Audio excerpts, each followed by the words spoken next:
Innovators podcast, which shines a spotlight on the movers and shakers in the fast growing pickleball club space. Today's guest is Will Richards, founder of Dill Dinkers, one of the pickleball industry's fastest growing franchise networks, with more than 30 locations open and dozens more in development. In this episode, he talks about the state of franchising, how disciplined site selection beats chasing growth, and what it really means to build a network that serves members, franchisees, and the sport itself. Let's get into it. Well, it's great to see you. It's been a minute. How are things? I know It you just has. opened your 31st, but everything else going all right? Yeah, it's going well. No complaints. We just keep going. We have another 11 leases signed, so we'll be in the mid 40s by the end of the Okay, wonderful. Well, I would love to know, if there are any specific areas of the country that you're seeing a lot of interest or more growth compared to others. Would just love to kind of get a big picture view of the landscape right now, if you don't mind. Oh, so of course here in the Mid-Atlantic. So I'm actually in Salisbury, Maryland, which is our 8th facility in Maryland, and we have 2 more in Maryland under construction. So we're putting a lock on Maryland, to say the least. And the way our model is linked together, some of the independents are reaching out to us because they can't compete with 10 Dill Dinkers linked together as far as memberships go. Because are you going to be a member of the place where you can only go to Joe's Pickleball, or are you going to be a member where you can play in clubs all over the country? So when we opened up in Las Vegas a few weeks ago, my wife recognized 5 players from around the country that were in Las Vegas that came by Dill Dinkers to come. So yeah, it's very anecdotal. Cool. Very early, but some of our destination spots like Sarasota and Satellite Beach in Florida, the Snowbirds, they play in Florida when they're in Florida, then they play in Maryland when they're in Maryland, or Philadelphia, Pennsylvania, wherever. So we're starting to see some of the early data come in of how everything linked together is starting to work. Okay, awesome. Very cool. We did flip our first independent in California, an independent club that had 11 courts, as becoming a Dill Dinkers, and they signed their agreement on the 1st of June. And we have another 3 or 4 that we're talking to around the country, because some people are starting to see the value of franchise branding and all the different ways you can save money through our tech stack. And some people are just struggling with not knowing how to do this properly, because it's not as easy as it looks. The programming piece, the back of the house, the support, the training, that's all critical. And, some people can pull it off as an independent, absolutely, but other people need a hand along the way. And that's what we provide. Yeah, for sure. And that was going to be one of my questions is, I think as we enter 2026, we're seeing a little bit of consolidation and some more acquisitions. I was wondering just your take on if you feel the boom is slowing down a little bit, or just, what are you seeing in terms of growth and acquisitions and things like that? Well, we definitely think that acquisitions are on the horizon for us. Like I said, we get 3 or 4 calls a week from people saying, they're closing, or they're struggling, and they don't know how to do this.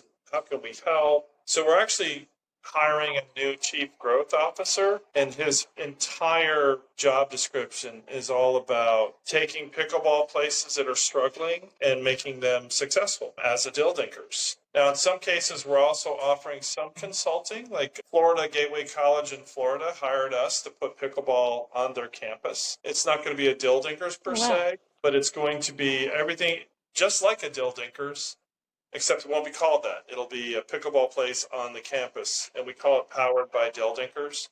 We charge a consulting fee for that, which is very reasonable. Because for me, and our goal is to just grow the sport. And if we just continue growing the players, it fills up our clubs, but it also helps other clubs. There is going to be some consolidation over the next year or two, and we're all seeing that. You and I are in the industry. We go to all these conferences, and we talk to people. There was such a mad gold rush to begin with. And, some companies didn't think through what does this look like in 3 to 5 years? Do you have a defensible lease? Like, a defensible lease for me is, if you build a 15 or 20 court facility and you're bringing in people from 45 minutes in every direction, that's fine if you're the only game in town. But when other clubs start to pop up, people go to the closest club. That's basically it. So the large clubs eventually are going to die on the vine as the smaller clubs start popping up. And, you lose 50 members here and 50 members there, then eventually the large clubs start to lose members. I mean, that's our theory right now, and we're kind of sticking to it. Now, we do have one large club. It's an 18-court facility in Philadelphia. But the interesting thing is the lease there is lower than some of our 12-court facilities. It so much Wow. depends on the cost of the lease. It gives you flexibility. Of course, the cheaper, the better. Yeah, I think the days of just opening random clubs, paying $25 a square foot are over because people are realizing there's only so much you can pull out of a pickleball player. You know, they're being torn in all directions. There's leagues, there's Mhm. tournaments, all these pickleball travel places. So our lane, our niche, if you will, is that everyday player that just wants a good place to play in and give them a good value for the dollar that they're spending. You know, we're not the bougie with the cold plunge, although they are putting a cold plunge in one of our clubs, the one I just told you about, the 18-court facility. But he has plenty of room to sublease out to other businesses, which is his game. But yeah, there's consolidation Yeah, coming, yeah. and we're seeing it every day. I think last week I was contacted by two clubs that are closing. Like, you want our lease? Yeah. Just come take it over. But then it becomes Wow. a function of being able to support it. Like, if you got a club in the middle of Idaho, how do we support that from Maryland? And how quickly can we find a franchisee to put in there? Because in many cases, this is, if it's a club that's closing and they reach out to us, there's not a lot we can do because we were already, doing a specific amount of growth, and we have a foundation to support up to 100 clubs. But it's all about geographic area at that point in time. Did that answer your question? I don't know. It's Yeah. a little all over the map. No, no, it did. Yeah, and we talked at length about real estate and the importance of having the right lease at the last Pickleball Innovators Summit. And while you were talking, it was making me think about we actually just had ITR economics in for a keynote on economic data and forecasting leading into 2030s, and they were just talking about inflation and how that's going to continue to rise over the next 5 to 6 years.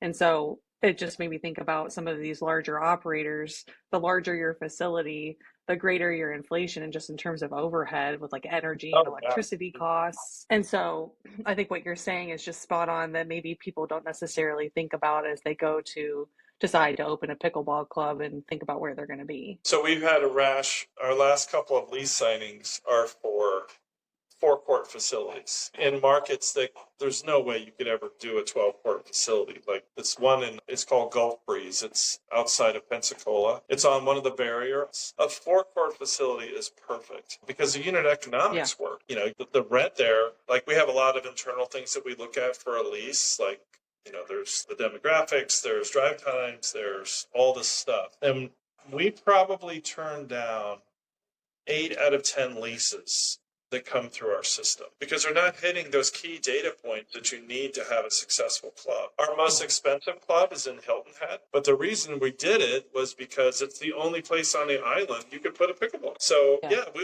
we'll pay a little bit more because we know there's never going to be a competitor there. There'll never be a pickleball kingdom on Hilton Head Island because we're in the only building it can go in. Unless the Whole Foods closes, but then it's $35 a square foot. So we put a lot of thought Yeah. into where we put these clubs, and it's one of the reasons why we're not opening them as quickly as some other people because we want to make really good decisions on each club. Because our premise is if we allow a franchisee to sign a lease, we have to be comfortable if the franchisee isn't making it to take it over. Like, we're not going to put somebody in Yeah. harm's way. And then every time we let somebody do a lease, because not every franchisee is going to be successful. The national failure rate of franchising is around 5%. The national failure rate for any business in general is 27%. So you got a better shot as a franchisee of making it. But we have 31 clubs, 5% of 30 is 6. That's what our expectation should be for people failing. And we've had a couple people struggle, but we just take over their club and operate it as a corporate club until we can find another franchisee Yeah. that's better suited to owning a business. Yeah.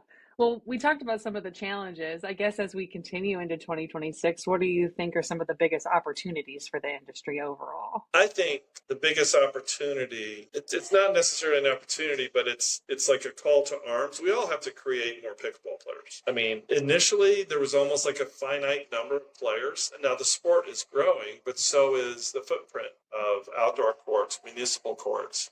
Lifetime Fitness, every rec center now is putting down lines on their basketball court to play pickleball. So it's all about growing players, and it's about giving them a really good, safe experience when they play. I think there is a lane for the chicken and pickles of the world with the entertainment complexes. My biggest fear is that is overdone, because you get Yeah. two of those in a particular area and they're just cannibalizing each other. And, all the scuttlebutt is indoor pickleball doesn't work, blah, blah, blah. Well, it does work if you do it right. And not everybody does it Yeah. right, which gives us all a little bit of a black eye. I love going on Reddit and reading some of those threads. Like 9 out of 10 people are like, oh, I told you it's never going to work. Well, the reason why Joe Blow failed was because, he doesn't have fences. He doesn't have ingress egress. I went to a club a few weeks ago where it was set up so in order to get to a certain series of courts, you had to walk across 2 other courts to get to your courts, which nobody likes that. There's a lot of interference with the play, No. and they didn't have fences either, so balls are like flying all over the place. So we're a big believer in certain fundamental standards which drive the pickleball experience, and some people just don't do that because it's not that they wouldn't, it's just they don't know. And in order to get that sort of Yeah. information, things like what you do are helpful for people, and just, reading everything you possibly can. But, now that, we're almost 4 years into this, and there's almost like a certain standard out there, like JDC pushes a certain standard. The franchises all have certain standards. But then you get these independents that just pop up, and they just don't really know what they're doing. And that's where the headwinds are coming from.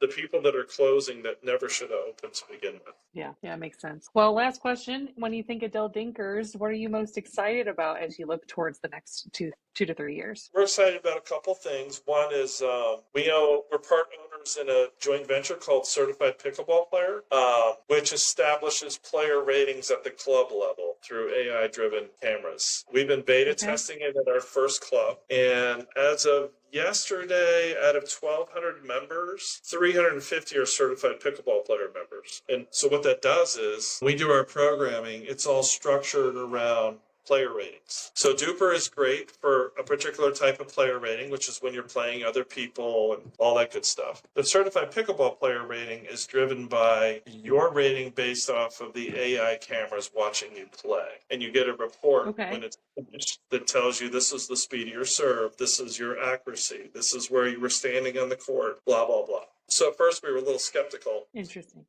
But then a bunch of our players went through it, and it was really accurate. Like, we were surprised how accurate it was. So then we started integrating certified pickleball player open plays. Everybody's having a great playing experience because you're playing with levels that are like yours. Duper is great, but sometimes with Duper, it's all about humans and gamification. When you get to a certain level with something, you almost want to protect it. So you don't want to necessarily play somebody on the offhand chance that you'll lose to them. You lose so many points off of the Duper rate that you don't even want to take the chance. You get what I'm saying? So you're in protected mode versus putting it out there. Where the certified pickleball player rating is all about you. You go, you get your rating. The report tells you what you need to work on. So that is, it backfills into court reserve, the player rating for the club. And then all of the coaches at the club are there for you to improve whatever areas that CPP told you needed to improve on. So we're creating like an ecosystem within the clubs to